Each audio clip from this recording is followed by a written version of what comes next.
The year would have been about 1995, and I was the pastor of a small congregation on the outskirts of Sydney. And that Sunday morning, like any Sunday morning, I was standing at the door of our little church, shaking hands with people as they left. And Violet, one of our congregation members, got offended at me, as I heard later. I'd given her a friendly greeting, I'd shaken her hand, I'd said hello to her, but here's the thing. That day she had her little granddaughter with her, and I did not say hello to her little granddaughter. I don't know why I didn't. I have no idea. It might have been a reason that would lead you to say, okay, fair enough, you did nothing wrong, David. Or it might have been a reason that would lead you to say, oh, David, how could you? I got thinking about that incident because today is Church Family Day, and we have the opportunity to share with our children in the interactive activities outside. And Razia just read for us a short section in the Bible where Jesus makes a big fuss about the little children. So what is there in this little incident that you and I need to hear? Let's take the scene in 3 quick steps, and I emphasise the word quick. First thing, status. Status. We're in Mark chapter 9 and verse 33. We're told they came to Capernaum. When he was in the house, he asked them, what were you arguing about on the road? But they kept quiet, or as it says in the Message version of the Bible, the silence was deafening, because on the way they had argued about who was the greatest. It's easy to shake your head at the disciples for all the times that the Gospels show us their slowness, their pettiness, their competitiveness. But come on, you and I think about the same things, don't we? Maybe not exactly greatness, but where do I fit in this group? Do I matter? How important am I in this group? Will I get recognition for the things I do? And when there's something going on, will I be one of the first to hear about it or one of the last? Or when I attend a wedding, will they sit me at one of the good tables at the reception? What does Jesus say about status? Second step in the scene, Jesus gives the disciples a lesson in the values of his community, his kingdom.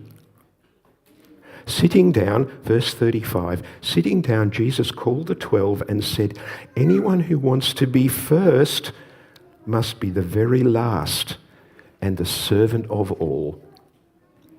The values of Jesus' community are very different from the world's. The lifestyle, the ethos of the kingdom of Jesus is humble service. And when you meet Jesus himself in the pages of the Gospels, you see how fitting it is that the ethos of his kingdom is humble service. Just one chapter on, another conversation about who's got the best places, and Jesus says to his disciples, whoever wants to become great among you must be your servant. Whoever wants to be first must be slave of all.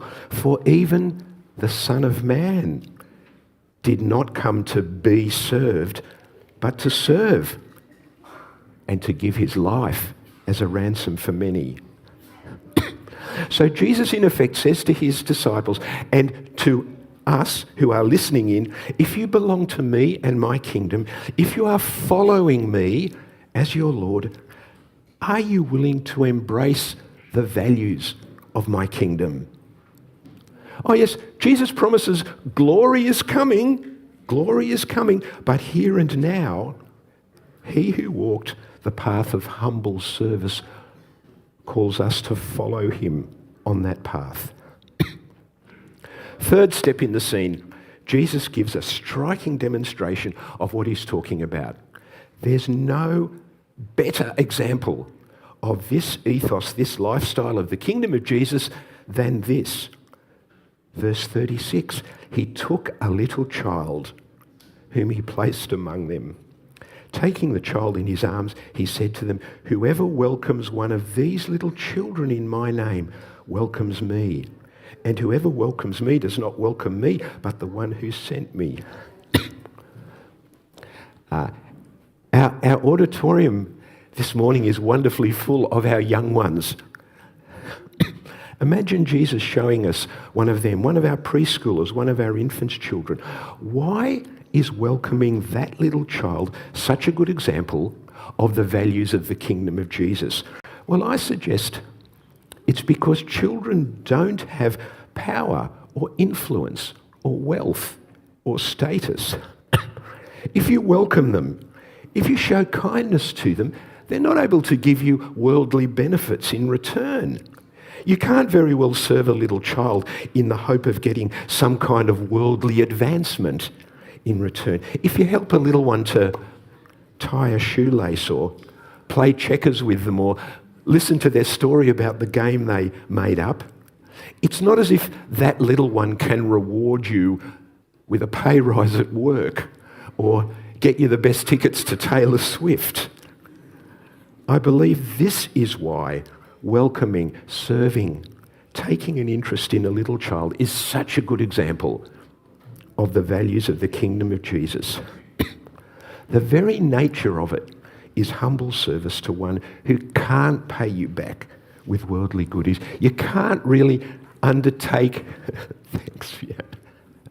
Thank you. You can't really undertake that service with the hope of getting stuff back. Actually, you're almost finished. So my heading for this third step in the scene would be the big importance of the little children. Your attitude to the little children is a good demonstration of how sincerely you've embraced the values of the kingdom of Jesus. So yes, Violet, if you're out there maybe watching on the live stream, you were right to be offended at me. Whatever the reason was, I did not do well that day.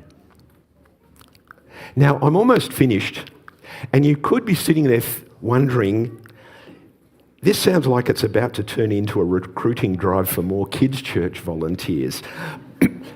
That's not my point. Although these words of Jesus do suggest the great value of caring for the little ones in his family. Yet Jesus is talking about the children, but he's talking about all our relationships in his family. To every one of us who loves him and trusts him, he calls us to follow him in living the unworldly ethic of his kingdom. Whoever welcomes me, he said, whoever welcomes one of these little children in my name welcomes me. And whoever welcomes me does not welcome me, but the one who sent me. Amen. Over to you, Pastor Ken.